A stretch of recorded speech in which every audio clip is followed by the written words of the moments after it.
ஆறு மனமே ஆறு அந்த ஆண்டவன் கட்டளை ஆறு. ஆறு மனமே ஆறு அந்த ஆண்டவன் கட்டளை ஆறு.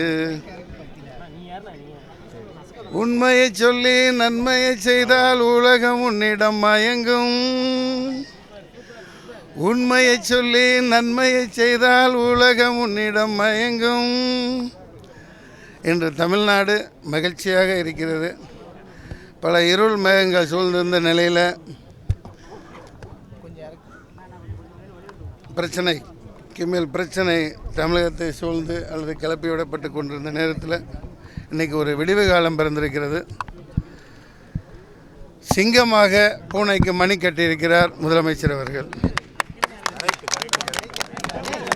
ஒரு சிங்கமாக பூனைக்கு மணி கட்டியிருக்கிறார் முதலமைச்சர் அவர்கள்.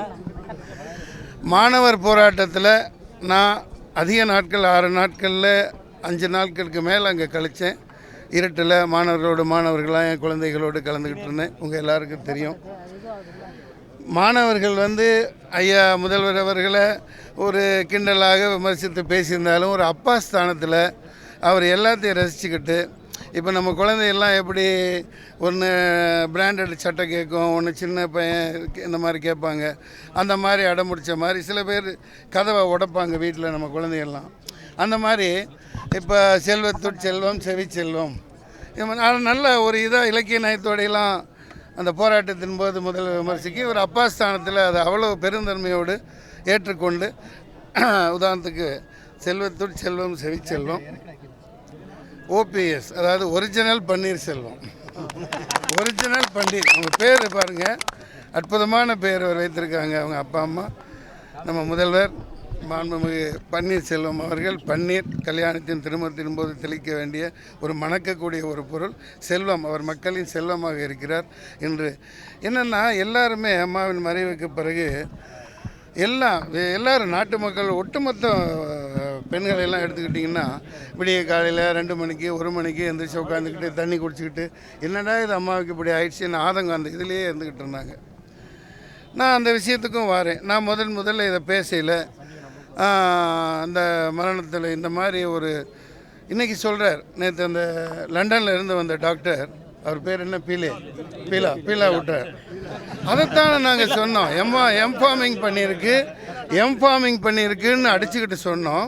ஏன்னா நான் அம்மா அங்கே ராஜாஜியாரில் பார்க்கல, ஃப்ரிட்ஜில் வச்சு ஆப்பிள் பழம் மாதிரி இறந்து போய் 1.5 மாதம் ஆன மாதிரி அதை பதப்படுத்தி வச்சு தெரிஞ்சது.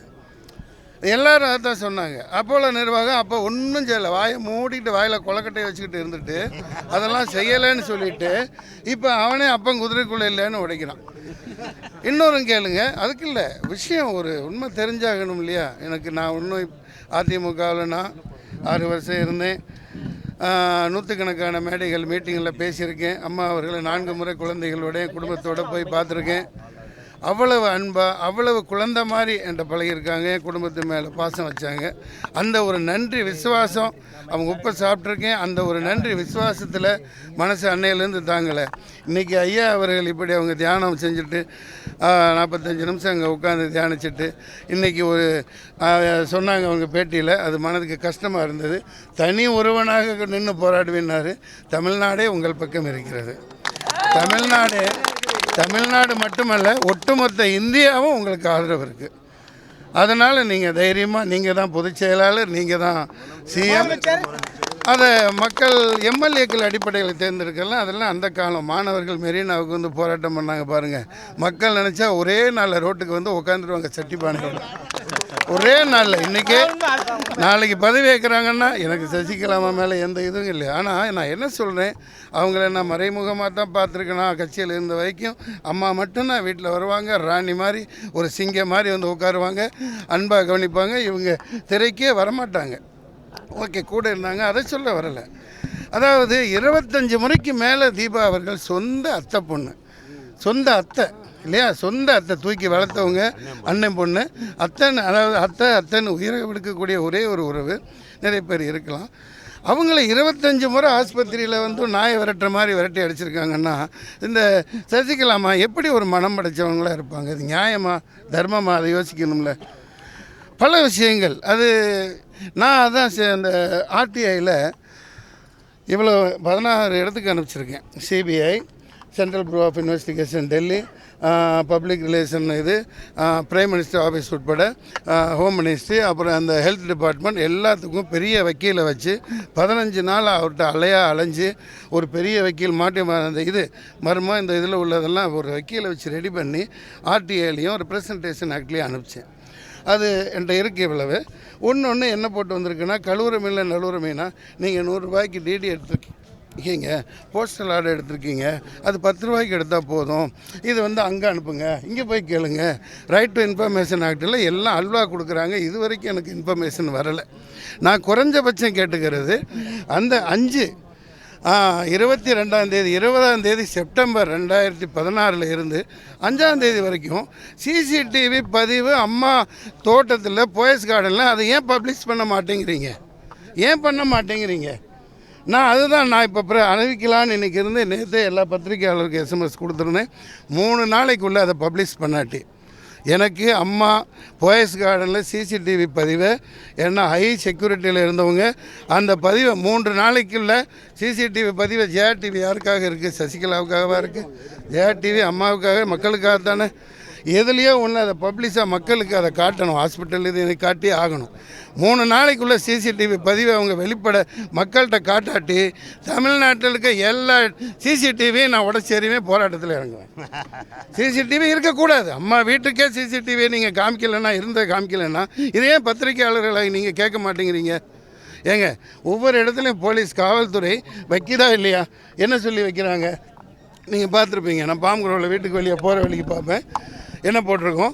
Please install CCTV on your neighbourhood போடுறாங்களா இல்லையா? எல்லா இடத்துலையும் அவங்க விளம்பரம் வைக்கிறாங்கல்ல. ஸோ அந்த இதை ஏன் இன்னும் காட்ட மாட்டேங்கிறீங்க? சிஎம் வீட்டுக்கே அந்த பதிவை நீங்கள் அது இழுத்து மூடணும். அப்படிப்பட்ட ஒரு அப்போலோ ஹாஸ்பிட்டல் தேவையில்லை. இவங்க உயிர் சாதாரணமானதா? எவ்வளோ பெரிய கேலி கூத்து, எவ்வளோ பெரிய அவமானம். கேட்டால் ஹாஸ்பிட்டல் ட்ரெஸ்ஸில் இருந்தாங்க. என்னங்க இது? ஏங்க, வாயில் ஆயிரக்கணக்கான தொண்டர்கள் அப்படி கதறான். Silent please. கதறான், அழுகிறான், கோயிலில் உருண்டு மனுஷோர் சாப்பிட்றான். அவனுக்கு இந்தாங்க அம்மா நல்லா இருக்குன்னு காட்டாத ஒரு மனுஷனா அவன் டாக்டர். அடுத்து எத்தனையோ நல்ல ஹாஸ்பிட்டல் இருக்குது, இழுத்து மூடுங்க. அப்படிப்பட்ட ஆஸ்பத்திரி தேவையில்லை. சரி, இருந்தாலும் சொல்கிறேன், பீலா விட்றாரு அந்த லண்டன் டாக்டர். அது மாப்பிங் பண்ணலை, எம்பாமிங் பண்ணனேன்னு சொல்கிறாரு. யாராவது இத்தனை பேர் இருக்கீங்க, நம்ம எத்தனையோ விஐபி இறந்துருக்காங்க. ஸோ இறந்தார், மனோரமா இருந்தாங்க, விடுங்க. இது காலையில் அமைதி. காலையில் 4 மணிக்கு கொண்டு போய் ராஜாஜி ஹாலில் வச்சாச்சு. 4 மணிக்கு அடக்கம் பண்ணுறாங்க. அதுக்கு யாராவது உடலை பதப்படுத்துவாங்களா? சாயந்தரம் 4 மணிக்கு அடக்கம் பண்ண போகிறாங்க. அங்கே அதுலேயே பாடியில் முகத்துலேயே என்ன தெரியுது? ஃப்ரிட்ஜில் வச்சு ஆப்பிள் பழம் மாதிரி அம்மா இருக்காங்க. 2 மாதமாக உறைஞ்சி மார்ச்சுவரியில் போட்டுட்டு. மக்களோட ஒட்டுமொத்த குற்றச்சாட்டு அதுதான். இதை சசிக்கலாமா? நான் ஏன் சொல்கிறேன்னா, வயதில் பெரியவங்க இவங்க என்ன பண்ணியிருக்குன்னா, ஒரு ஃப்ரேம் கூட காட்டாமல் இப்படி மூடி மறைச்சவங்க எப்படி நியாயமாக நடந்துக்குவாங்க? ஓபிஎஸ்ஸை மிரட்டி வாங்கியிருக்கேன்னு அன்னையா சொல்கிறாருன்னா அவர் எப்படி பொய் சொல்லுவார்? அவருக்கு பொய் சொல்ல வேண்டிய அவசியம் என்ன? மனசை அழுத்தி பைத்தியம் முடிக்கிற நிலைமைக்கு தள்ளப்பட்டு ஒவ்வொரு மக்களும் இன்னமும் இருந்துகிட்ருக்காங்க. இன்றைக்கி ஐயா அவர்கள் இதை ஓப்பனாக சொன்ன பிறகு தான் மக்கள் வயிற்றில் பாலை வார்த்திருக்கிறார். அந்த வகையில் அப்போலோ நிர்வாகம் செஞ்ச மிகப்பெரிய தவறு. அதுக்கு மத்திய அரசு துணை போயிருக்குது. யார் எந்த துணை போயிருந்தாலும் இப்போ இருக்கிற இந்த இஷ்யூ இதுதான். அம்மா அவர்கள் நல்ல முக்கியமான கருத்து. அவங்க கஷ்டப்பட்டு உழைச்சி ஓட்டு சேர்த்து இந்த ஆட்சி 4 வருடம் இருக்கிறது. அதிமுக வேறு எந்த கட்சியும் அதில் பங்கு போட முடியாது. இந்த 4 ஆண்டு ஆட்சிகள் தொடர வேணும். நான் முன்னாள் ஒரு அதிமுக உறுப்பினர், ஒரு அம்மாவின் ராஜ விசுவாசி என்ற அடிப்படையில் நான் இதை மக்களுக்கு கண்டிப்பாக ஒட்டுமொத்த மக்களும் பன்னீர்செல்வம் பக்கம் இருப்பார்கள். அவரே சிஎம்மாக இருப்பார். பொதுச் செயலாளர் பதவியையும் சசிகலா அவர்கள் விட்டு கொடுத்து பொதுச் செயலாளர் பதவியும் இவரிடமே ஒப்படைக்க வேண்டும் என்பது என்னுடைய தாழ்மையான வேண்டுகோள். இதில் அரசியலமைப்பு சட்டங்கள் சில மாற்றணும். ஜனநாயகம் புறையோடி போச்சு. இந்த 6 மாதத்துக்குள்ளே செலக்ட் பண்ணிக்கலாம் அப்படின்னுங்கிறது ஒரு 60 வருஷம் 70 வருஷம் முன்னாடி ஜனநாயகத்துக்கு சரி. இப்போ அதெல்லாம் சரிப்பட்டு வராது. தவறான இது. மக்களிடையே நேரடியாக தேர்ந்தெடுக்கப்பட்டவங்க தான் சிஎம்மாக இருக்கணும். அது மட்டும் இல்லாமல் நான் சொல்கிறது, சசிகலாமாக்கு நீங்கள் முதல்ல சிசிடிவி பதிவை காட்டுங்க. அவங்களுக்கு என்ன நடந்ததுன்னு காட்டுங்க. அடுத்து நீங்கள் எந்த பதவியில் உட்காருங்க, எனக்கு ஆட்சேபனே இல்லை. அதுதான் மக்கள் சிறப்பாக நான் கேட்டேன். விசாரணை எந்த விசாரணை கமிஷனுக்கு இந்தியாவில் விட கிடச்சிருக்கு? கேப்டன் பிரபானில் விஜயகாந்த் சொன்ன டைலாக் இது. எந்த விசாரணை கமிஷன்? இப்போ தமிழ் இயற்கை வளம் எல்லாம் அழிக்கப்படுது, தமிழ் இயற்கை வளம்லாம் அழிக்கப்படுது. இப்போ மாணவர்கள் போராட்டத்தை திசை திருப்பதுக்காக வேண்டிய முக்கியமான விஷயம் பாருங்கள். இப்போ இந்த ஒரு போகி கொளுத்துறதுக்கே கொளுத்தாதீங்க குப்பை போடாதீங்கிற நாட்டில் இவ்வளவு 200-300 கிலோமீட்டருக்கு கடற்கரையில் என்ன ஆயில், குரூட் ஆயில், என்ன கேவல ஆயில்னு தெரியல, அதை ஃபுல்லாக கொட்டி நாசப்படுத்தி அது ஒரு ஆக்சிடெண்ட்டாக எனக்கு தெரியல. முக்கியமான விஷயம் இது யாரும் சொல்லலை. மாணவர்கள் 26க்கு முன்னாடி காலி பண்ணணும்னு நினச்சி ஏதோ ஒரு சதி இந்த அரசாங்கம் தான் எல்லாமே செய்யுது.